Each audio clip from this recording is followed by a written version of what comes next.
বগুড়া এলাকায় নাকি সন্তান মাকে জবাই কইরা ফ্রিজের মধ্যে রাইখা, এইগুলি দেখেন নাই, খবর নাই।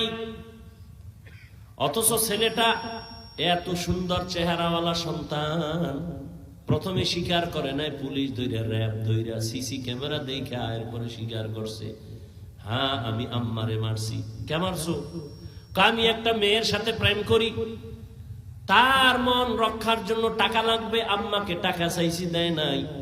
আম্মা জান তরকারি করতেছিল, পিছন থেকে আইসা আমি দইরা মেয়েরাই ফালাইছি, মাইরা ফ্রিজের মধ্যে ডিপ ফ্রিজে রাখছি। আবার হাতে কুড়াল নিয়া স্টিলের আলমারি ইচ্ছা রকম ভাঙছি, বুঝাইছি ডাকাত আসছে ঘরে, মালমারিও ভাঙছে, আম্মারেও মারছে। ও এগুলি কইরা টেলিফোন করছে বাবারে, আম্মারে দেখি নাই, ও